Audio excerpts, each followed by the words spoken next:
श्रीमान वेंकटनाथार्य कवितार्किक केसरी वेदांताचार्य वर्यो में सन्निधत्तां सदा हृदि श्रीवासरंग परकालमुनित्रयाप्त लक्ष्मात्मरक्षणैतित्युगागमान्तम् आचार्य भक्ति परिपोधमनर्कशीलं गोपालदेशिकमुनिं गुरुमाश्रयामः। श्रीमद्गोपालार्घ्यदेशिकदयैकपात्रं प्रज्ञाविरक्तिकरुणादिगुणौघवासम् आचार्यसप्तशतीकाव्यं प्रियाधरेण दत्तं श्रीगोपालार्घ्यमहादेशिकमाश्रयामः।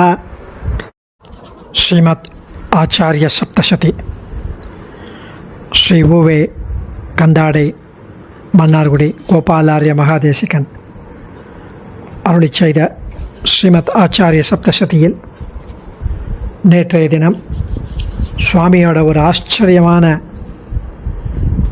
நம்முடைய சம்சாரத்திலிருந்து வைகுண்டத்திற்கு செல்வதற்கு ஒரு படிக்கட்டு போல 32 அதிகாரங்களை கொண்ட மிகவும் அழகான ஆழ்ந்த அர்த்தங்களை கொண்ட வேதாந்த அர்த்தங்களை கொண்ட ரகசியத்ரய சாரம் என்ற உயர்ந்த கிரந்தத்தை அருளிச் செய்ததை பற்றியும் அந்த கிரந்தத்தை கற்றுக்கொள்பவர்களுக்கு எழக்கூடிய சந்தேகங்களை நிவர்த்தனம் செய்வதற்காக ஒரு தீபம் போல விரோத பரிகாரம் என்று ஒரு கிரந்தத்தையும் சுவாமி இயற்றினார் என்று அனுபவித்தோம்.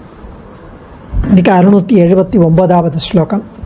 ஷில்பி கஷ்டிதவோச்சச்சில்பஜ்ஞம் மாம் விஜயசே சேத் யுக்தம் பவிதா பவத ஸ்வாதந்த்ர்யம் சர்வதந்திரேஷு.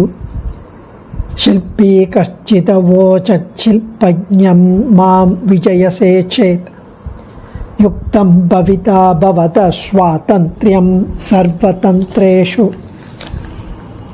பிறகு ஒரு சமயம்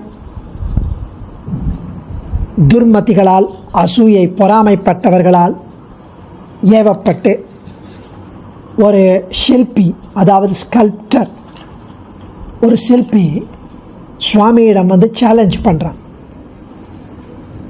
தாங்கள் தான் சர்வதந்திர சுதந்திரராமே, எல்லா விஷயங்களும் தெரியுமாமே, எல்லா கலைகளிலும் வல்லவராமே. ஸோ தாங்கள் என்னுடன் சிற்பக்கலையில் போட்டியிட்டு ஜெயித்தால்தான் தங்களுக்கு சர்வதந்திர சுதந்திரம் என்னும் பட்டம் நிலைக்கும் என்று போட்டிக்கு அழைத்தான். ஒரு மகாஷில்பன், அதுவும் சுவாமி அதிவிருத்தராய் எழுந்தருளியிருந்தார், மிகவும் வயோதிகராய் எழுந்தருளியிருந்தார். எல்லா கலைகளிலும் சுவாமியின் வல்லமையை கேட்டு பொறாமைக்காரர்களால் தூண்டப்பட்டு ஒரு சிற்பி அவரது சக்தியை பரீட்சிக்க எண்ணி சுவாமியிடம் வந்து தாங்கள் என்னுடன் சிற்பக்கலையில் போட்டியிட வேண்டும் என்றார். ஸோ அப்படி சொன்னி அந்த தேசிகனை பார்த்து, இப்போது அந்த சில்பசாஸ்திரத்தை அறிந்தவரே ஆனால் என்னோட போட்டிக்கு வரும் என்று அழைத்தான். त्वन्निर्दिष्टां प्रतिकृति मधुना लोहेन रचयामि उचितं पीठं कृत्वा तां तस्मिन् स्थापयेति गुरुरुचे. त्वन्निर्दिष्टां प्रतिकृति मधुना लोहेन रचयामि उचितं पीठं कृत्वा तां तस्मिन् स्थापयेति गुरुरुचे. அதுக்கு சுவாமி தேசிகன் சொன்னார், இப்போது அந்த சில்பசாஸ்திரத்தை அறிந்தவரேயானால் ஒரு விக்கிரகத்தை பண்ண கடவீர் என்று சொல்ல சுவாமி தேசிகனும், நீ கூறுகிற விக்கிரகத்தை பஞ்சலோகத்தினால் நான் செய்து முடிக்கிறேன், அவ்வளோதானே, அதற்கு ஏற்ற ஒரு பீடத்தை நீர் பண்ணும், நீ அமைக்க வேண்டும் என்கிறார். சுவாமி தேசிகனும் கடலை கடந்தவனுக்கு குளப்படியில் குளிருண்டோ என்று கேட்க, ஷில்பனும் உம்மை போலவே ஒரு விக்கிரகத்தை சலட்சணமாக செய்ய கடவீர் என்று சொல்ல 3000 படியில் இதை தெரிவிக்கிறார்கள். அப்படியே திருவுள்ளம் பற்றி சுவாமி அதுக்கு ஒத்துண்டார். ஆனால் அந்த சிற்பி அந்த சுவாமி செய்யப்போகிற விக்கிரகத்திற்கு, பஞ்சலோகத்தினால் அவரை போலவே செய்யப்போகிற விக்கிரகத்திற்கு அதுன்னு சொல்லலை, நீ கூறுகிற ஒரு விக்கிரகத்தை பஞ்சலோகத்தினால் செய்து முடிக்கிறேன் அப்படிங்கிற. அதுக்கு அடுத்த ஸ்லோகத்தில் பவதாத்ம பிரதிபிம்பம் கிரியதாமிதி ஷில்பனா கதிதே पर्यालुलोचतार्यः कथमावस्थं वपुर्विधेयमिति भवतात्मप्रतिबिम्बं क्रियतामिति शिल्पना कथिते पर्यालुलोचतार्यः கதமாவஸ்தம் வபுர்விதேயமிதி. இதை கேட்ட அந்த சிற்பி, தேவரீருடைய திருவுருவத்தையே வடிவமையுங்களேன் என்றார்.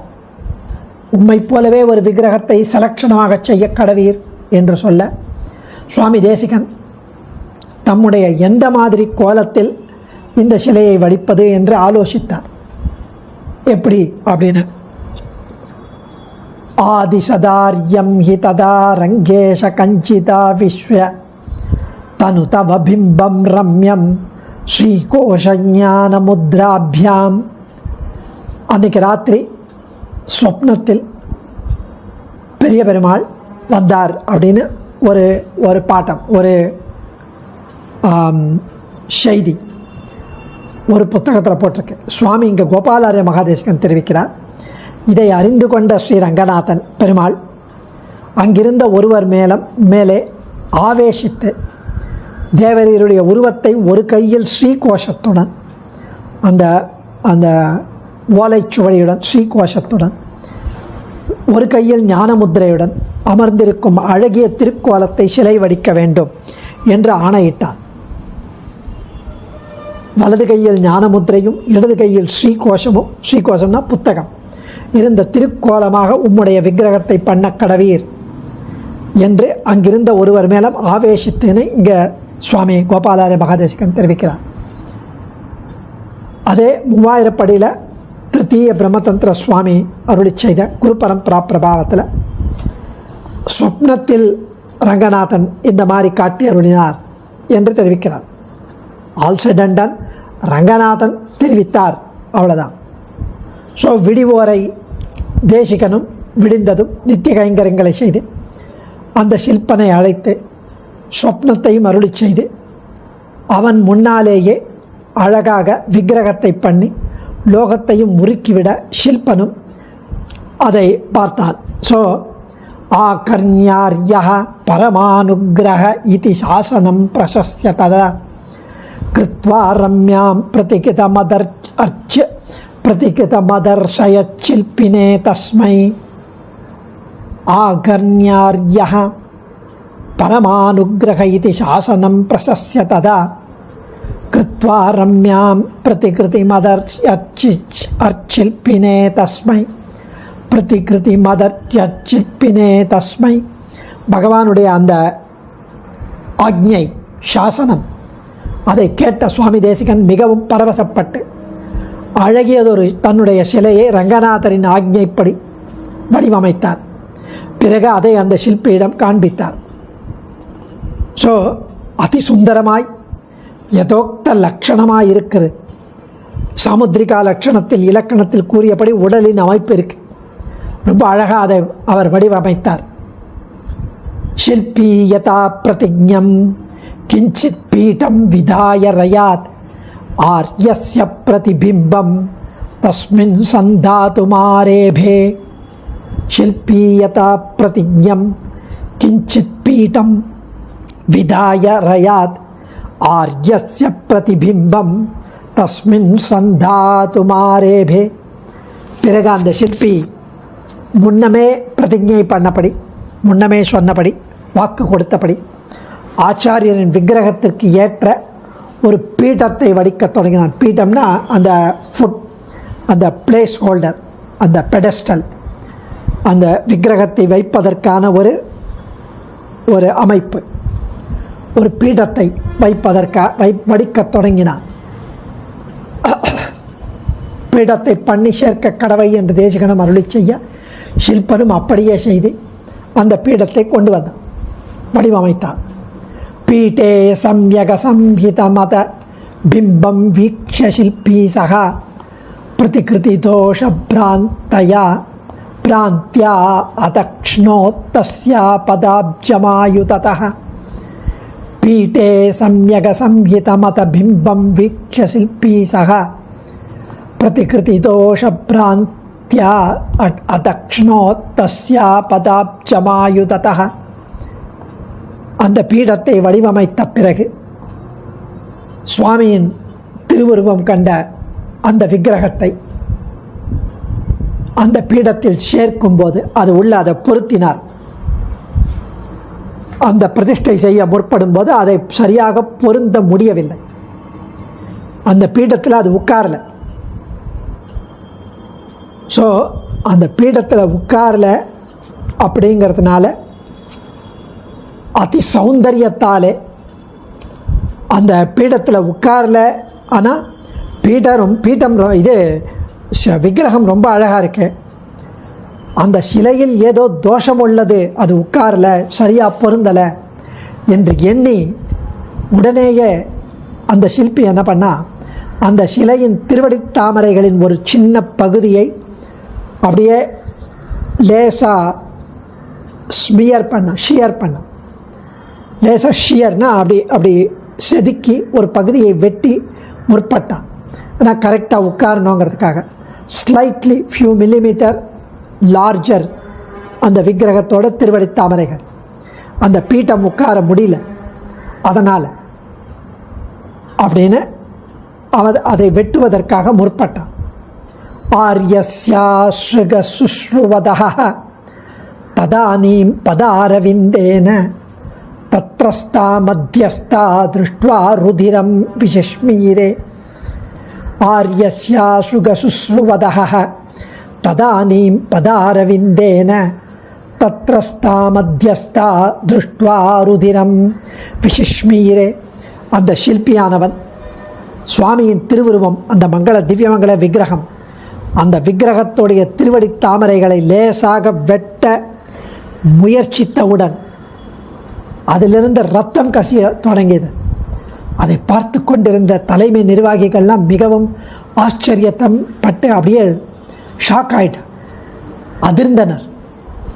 என்னடா அது, பஞ்சலோகத்தினால் பண்ண விக்கிரகத்தில் திருவடியில் இவன் அதை வெட்ட முற்பட்டதும் அதிலிருந்து ரத்தம் வருது. பிம்பம் சுலக்ஷணமிதம் தத்ர மகாத்மா அயமாவிஷ்டः பீடஸ்யைவ து தோஷாதயமுபஜாதோ விசம்பாதः. பிம்பம் சுலக்ஷணமிதம் தத்ர மகாத்மா அயமாவிஷ்டः பீடஸ்யைவ து தோஷாதயமுபஜாதோ விசம்பாதः. இந்த விக்கிரகத்தில் மகாத்மாவான சுவாமி ஆவேசித்திருக்கிறார். அவரே இதில் ஆவேசித்திருக்கிறார். அந்த பீட்டம்தான் சரியாக செதுக்கப்படவில்லையே தவிர விக்கிரகம் பர்ஃபெக்டாக தான் இருக்கு அப்படின்னு கூடியிருந்தவர்கள் ஒரே குரலுடன் ஒரே மாதிரியாக புகழ்ந்தார்கள் சுவாமியை. இதே 3000 படியில் இதில் கொஞ்சம் வித்தியாசமாக தெரிவிக்கப்படுகிறது குரு பரம்பரா பிரபாவத்தில். அந்த பீடத்தை பண்ணி சேர்க்க கடவை என்று தேசிகன் அருளி செய்ய சில்பனும் அப்படியே செய்து அந்த பீடத்தில் சேர்க்கும்போது அதி சௌந்தரியத்தாலே கபோலத்தின் கன்னத்தில் அதிக அம்சம், கன்னம் கொஞ்சம் பெருசாக இருக்குது, அதிக அம்சம் இருக்குதுன்னு பிரமித்து ஆயுதத்தாலே அந்த கன்னத்தை லேசாக அதை சீவி எடுக்கணும், ஏன்னா அது ரொம்ப உப்பி இருக்குது அப்படின்னு அவன் நினச்சிருந்தான் சிற்பி. அப்படி தொட்ட போது தேசிகன் திவ்ய கபோலத்தில் இரத்த தாரை உண்டாச்சு, இரத்த வெள்ளம் உண்டாச்சு. அதை கண்டு சில்பன் சில்பசாஸ்திர சாரம் தெரியாமலேயே இப்படி பிரமித்து கெட்டேன் என்று அவருடைய திருவடியில் விழுந்தான். அதை இங்கே 688வது ஸ்லோகத்தில் கோபாலார மகாதேசிகன் தெரிவிக்கிறார். இத்தம் கலகல உதித்தே शिल्पिनि लज्जावनम्रमुखे पीठं संशोध्य गुरुर्बिम्बं स्वयमेव तत्र समदत्त. इत्थं कलकल उदिते शिल्पिनि लज्जावनम्रमुखे पीठं संशोध्य गुरुर्बिम्बं स्वयमेव तत्र समदत्त. இதை பார்த்து அந்த சிற்பி தன்னுடைய தோல்வியை ஒப்புக்கொண்டு மிகவும் லஜ்ஜைப்பட்டு வெட்கப்பட்ட நிலையில் தலை குனிந்து சுவாமிக்கு சில்பசாஸ்திரம் பரிபூர்ணமாக தெரிந்திருக்கிறது, சில்பசாஸ்திர சாரம் தெரியாமலேயே இப்படி பிரமித்து கெட்டுவிட்டேன் என்று திருவடிகளிலே விழுந்து ரட்சித்தருள வேண்டும் என்று தெரிவித்தார். சுவாமி அந்த பீடத்தை உளியை கொண்டு செதுக்கி சரி செய்து அந்த சிற்பத்துக்கு ஏற்றவாறு பீடத்தை அமைத்து பொருத்தினார். ஸோ அந்த விக்கிரகத்தையும் யதோக்த லக்ஷணமாக இருக்கு. ஸோ அடுத்த ஸ்லோகம் சுவாமி 689வது ஸ்லோகம். நாளைக்கு சேவிக்கலாம். அதில் என்ன சொல்ல போகிறாருன்னா, எல்லா விஷயத்திலும் சுவாமியினுடைய ஆற்றலை அறிந்த அங்கிருந்த மக்கள் அவரை ஸ்லாகித்து புகழ்ந்து பேசினார். பிறகு சுவாமி சில்பார்த்த சாரம் என்ற கிரந்தத்தையும் செய்தருளி பெரிய பெருமாள் திருவடி தொழுது நிற்க பெருமாளும் அவருக்கு அனுகிரகித்தார்.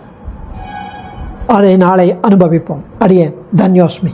கவிதார்க்கிக சிம்ஹாய கல்யாண குணசாலினே ஸ்ரீமதே வெங்கடேஷாய வேதாந்த குரவே நமஹ.